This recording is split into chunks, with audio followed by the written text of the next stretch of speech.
Hello friends, welcome to with my Moupiyali. আজকে চলে এসেছি তোমাদের সঙ্গে আরো একটা বিশেষ বিষয় শেয়ার করে নেব বলে। আগামী 2nd নভেম্বর 2025 দেব উঠানি একাদশী এবং সেই দিনই কিন্তু তুলসী বিবাহ।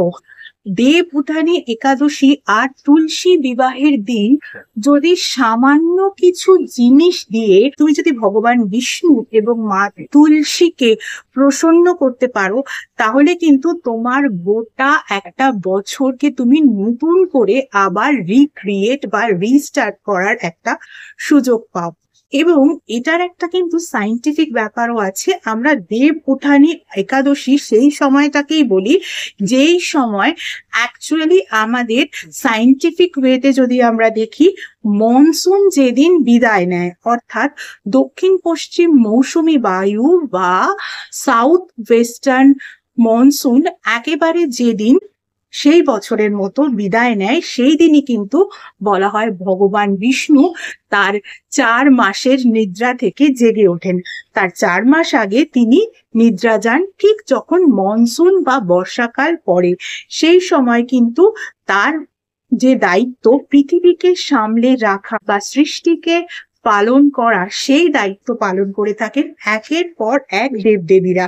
তাই আমরা দেখি বর্ষাকালে ঠিক দেব শয়নী একাদশীর পর থেকে একের পর এক পুজো। শ্রাবণ মাসে শিবজি রক্ষা করছেন, তারপর জন্মাষ্টমীর সময় শ্রীকৃষ্ণ রক্ষা করছেন, তারপরে গণেশজি রক্ষা করছেন, তারপরে মা জগদ্ধাত্রী রক্ষা করছেন, তারপরে মা লক্ষ্মী রক্ষা করছেন। এবার কিন্তু ভগবান বিষ্ণুর নিদ্রা থেকে জাগার সময় হয়েছে, আর সেই দিনটা হলো 2nd নভেম্বর 2025। এই একই দিন কিন্তু তুলসী বিবাহেরও দিন। অর্থাৎ এই দিন যদি তুমি মাতা তুলসী এবং ভগবান বিষ্ণুর একসঙ্গে আশীর্বাদ পেতে চাও এবং পেয়েও যাও, তাহলে কিন্তু গোটা একটা বছর তুমি খুব ভালোভাবে নিজেকে নতুন করে একেবারে ক্রিয়েট করতে পারবে, মানে বলা যেতে পারে রিক্রিয়েট করতে পারবে। তোমাদের গোটা একটা বছরের যে কাজকর্মগুলো সেগুলোকে কিন্তু একেবারে নতুন করে রিক্রিয়েশনের দিন এই দিন। এবারে এই দিনে তোমাদের কি করতে হবে? ভগবান বিষ্ণুর আরাধনা তো করতেই হবে। কিভাবে করবে? মনে মনে ভগবান বিষ্ণুকে ডাকো, বিষ্ণুর সহস্র নাম শোনো, আর তার সঙ্গে সঙ্গে তুলসী বিবাহ দাও। তুলসী বিবাহ কিন্তু খুব একটা কঠিন কিছু নয়, সামান্য কয়েকটা জিনিসের মাধ্যমে কিন্তু তুলসী বিবাহ দেওয়া যায়, এবং তার ফলেই কিন্তু যদি তুমি অনেক আশীর্বাদ পেয়ে যাও মা তুলসীর, তাহলে তো এর থেকে বড় কথা আর কিছু হতেই পারে না। চলো দেখিয়ে দিই তোমরা কিভাবে এই সময় তুলসী বিবাহ দেবে। এবার আমরা দেখে নিই 2nd নভেম্বর 2025 আমরা সকালবেলা কিভাবে তুলসী বিবাহ দেব। সকালে আমরা যখন যে সময় পাই না কেন, সেই সময় ফার্স্টে স্নান করে নেব। স্নান করার পর নিজের বাড়িতে যে তুলসী গাছ রয়েছে, সেই তুলসী গাছটাকে একটু ভালো করে ক্লিন করে নেব। ক্লিন করার পর কি করতে হবে? সেই গাছটাকে আমরা একটু ফুল দিয়ে সাজিয়ে নেব। ফুল দিয়ে সাজানো হয়ে যাবার পর তখন আমরা কি করব? তুলসী গাছে একটা লাল রঙের চুনরি ঠিক এইভাবে অর্পণ করব। তারপরে আমরা কি করব? পরে একটা হলুদ মৌরি সুতো নেব, যার মধ্যে আমরা 7খানা কাঠ বাঁধবো, যেখানে আমাদের উইশেস থাকবে। তারপর সেই হলুদ মৌরি সুতোটাকেও আমরা তুলসী গাছে অর্পণ করব। এরপরে তুলসী মাকে আমরা কাঁচা দুধ অর্পণ করব।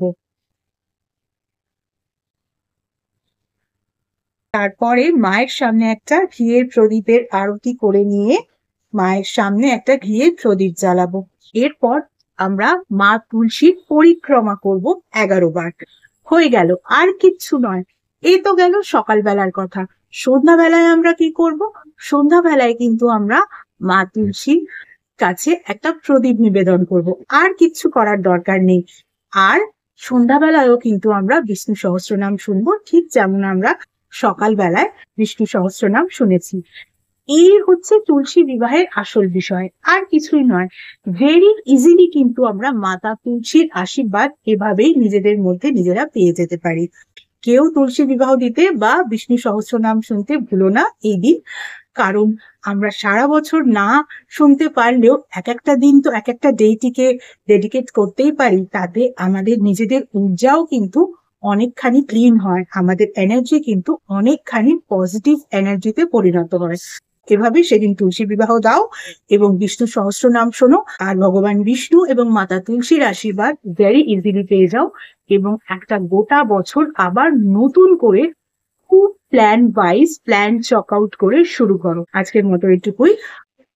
এছাড়া যারা যারা আমার থেকে পার্সোনাল কনসালটেশন নিতে চাও তাদের বলবো, পার্সোনাল কনসালটেশন কিন্তু একেবারেই ফ্রি কনসালটেশন নয়। পার্সোনাল কনসালটেশন কিন্তু পেড কনসালটেশন। Regarding what?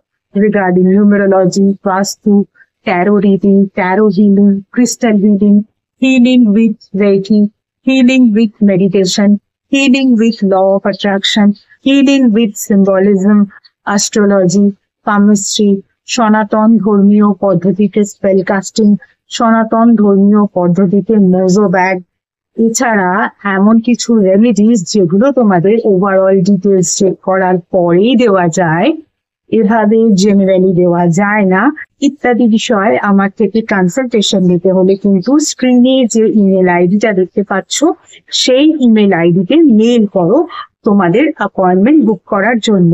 তোমাদের অ্যাপয়েন্টমেন্ট একবার বুক করা হয়ে গেলে তখন কিন্তু তোমাদের টাইম স্লট প্রোভাইড করে দেওয়া হবে, কল নাম্বারও প্রোভাইড করে দেওয়া হবে।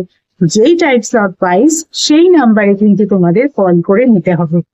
গত 1 বছর ধরে তোমরা যেভাবে আমার ফেসবুক পেজটাকে লাইক, ফলো, শেয়ার করেছো, আমার পেজে তোমাদের বন্ধুদেরকে ইনভাইট করে নিয়েছো, তাদের বন্ধুদেরকেও ইনভাইট করে নিতে বলেছো, ঠিক একই রকম ভাবে আমার ইউটিউব চ্যানেলটাকেও কিন্তু সাবস্ক্রাইব করতে হবে, পাশে থাকা বেল আইকনটাকে ক্লিক করতে হবে, এবং তোমাদের বন্ধুদেরও বলতে হবে তারাও যেন আমার ইউটিউব চ্যানেলটাকে সাবস্ক্রাইব করে নেয়। আজকের মতো এইটুকুই। আবার অন্য কোনো ভিডিওতে নিশ্চয়ই তোমাদের সঙ্গে দেখা হবে। টাটা, থ্যাংক ইউ সো মাচ।